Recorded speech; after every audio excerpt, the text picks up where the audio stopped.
Salut à tous, bienvenue dans cette nouvelle vidéo mercato très animée du côté du Paris Saint-Germain. Des joueurs qui ont été peu utilisés en début de saison, enfin surtout depuis le début de saison, que ce soit Ramos, Kolo Muani, Manuel Ugarte.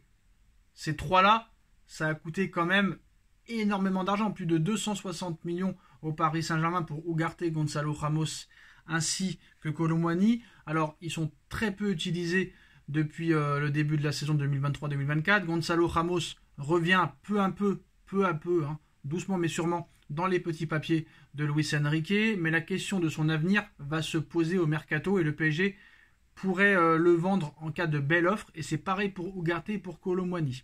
Donc, titulaire avec la sélection portugaise, Gonzalo Ramos ne s'est pas encore imposé au Paris Saint-Germain depuis le début de la saison.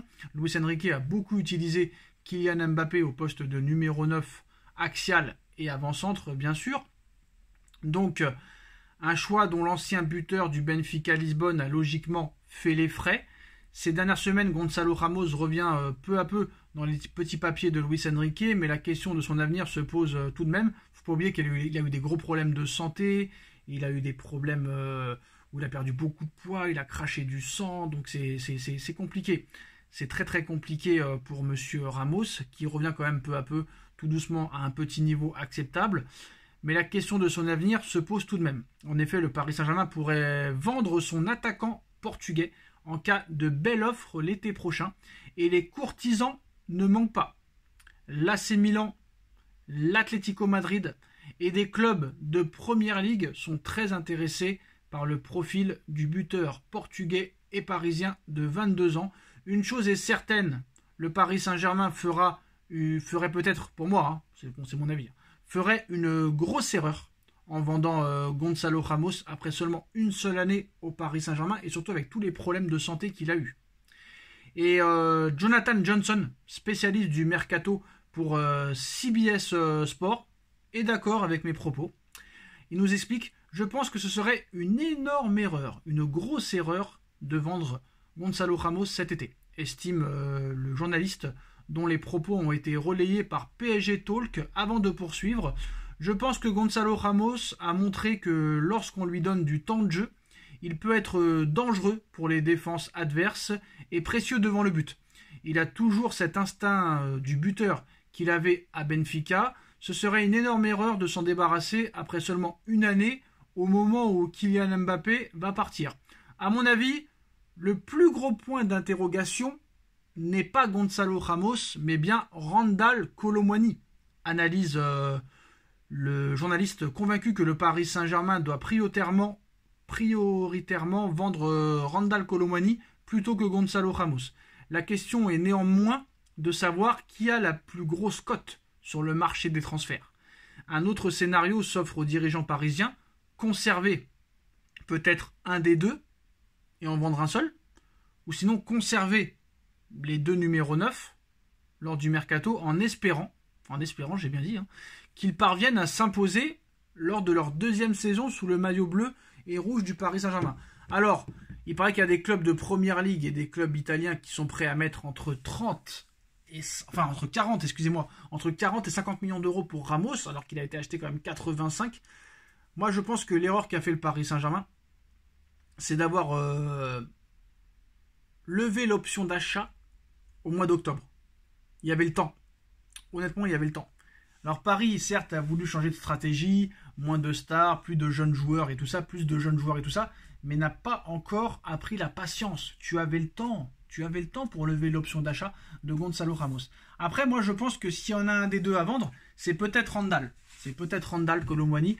Mais est-ce que vraiment on peut en vendre un des deux sans leur avoir laissé une chance, très clairement, de s'exprimer sur une saison complète? Et peut-être que le départ de Mbappé pourrait permettre ça à Kolo Muani ou à Ramos, ou peut-être aux deux. Alors Kolo Muani déjà vendu, est-ce que le PSG n'a plus le choix, sachant que tu as un Erling Haaland qui sera disponible entre 100 et 150 millions d'euros, c'est presque cadeau. Quand tu penses que tu as dépensé 160 millions, même plus que ça, 170 ou 175 millions d'euros pour Kolo Muani et Ramos, donc tu peux dépenser 100 ou 150 pour Haaland, sachant que Lautaro Martinez va être une piste aussi très très très très sérieuse. Donc il faut voir réellement tous les aboutissants. Est-ce que ces deux joueurs-là peuvent apporter quelque chose réellement au Paris Saint-Germain? Il va y avoir de la place, c'est sûr, après le départ de Mbappé. Si Mbappé part, encore faut-il que ça se fasse. Pour l'instant, rien n'est fait, rien n'est officiel. Mais voilà, c'est vrai que peut-être que Paris s'est un petit peu emballé sur ces deux joueurs-là. Mais sachant qu'ils n'ont pas fait une saison complète, c'est dur très clairement de donner un avis définitif sur ces deux joueurs-là. Après, là, c'est sûr, si tu me poses la question, entre Ramos et Kolo Muani, lequel tu garderais? Moi, pour l'instant, je garderais Gonzalo Ramos. Mais c'est pas non plus un choix de ouf. Pour moi, les deux ne sont pas indispensables au Paris Saint-Germain à l'heure actuelle. Maintenant, il y a Barcola qui est blessé. Barcola sera indisponible pour le Classico au Vélodrome. Barcola sera indisponible pour le demi-finale de Coupe de France contre le Stade Rennais. Et sûrement que Barcola sera forfait pour le match aller contre le FC Barcelone. Donc là, pour celui qui sera titulaire contre Marseille, contre Rennes, contre le Barça, qui sont vraiment là 3 matchs décisifs, si vraiment un de ces mecs-là veut rester au PSG et montrer qu'il a les qualités pour rester au Paris Saint-Germain et être titulaire au Paris Saint-Germain sous les ordres de Enrique, eh ben c'est bien le moment. Parce que là, tu as un boulevard, tu as un Classico contre Marseille, match le plus important de l'année pour les supporters parisiens.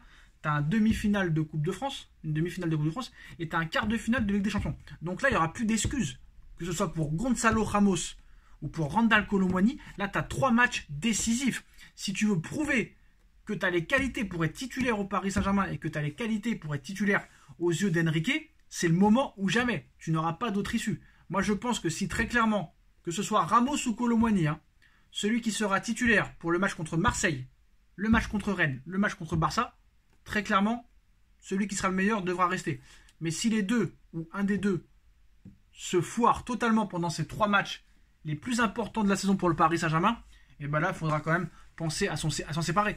Parce que si tu mets Gonzalo Ramos titulaire contre Marseille et Rennes et le Barça et qu'il ne fait rien, il faudra penser à le vendre. Si Kolo Muani est titulaire contre Marseille, Barça ou Rennes et s'il fait rien, là aussi c'est compliqué. Et si les deux sont titulaires un match et qui font une partie d'un autre match, si vraiment les deux ne montrent strictement rien lors de ces 3 gros matchs importants, et ben je suis désolé, que ce soit en Arabie Saoudite, en Première Ligue, en Serie A, en Bundesliga ou n'importe quel championnat, il faudra penser à les vendre. Mais tu ne pourras jamais les revendre au même prix que tu les as achetés, c'est impossible. À part peut-être l'Arabie Saoudite, et encore je suis pas sûr parce que tu as acheté 85 millions Kolo Muani, 85 millions Ramos, c'est compliqué. Voilà les postos, c'est la fin de cette vidéo, dites-moi en commentaire ce que vous en pensez. On like, on partage, on commente, on s'abonne et on se retrouve très vite pour une nouvelle vidéo. Tchuss.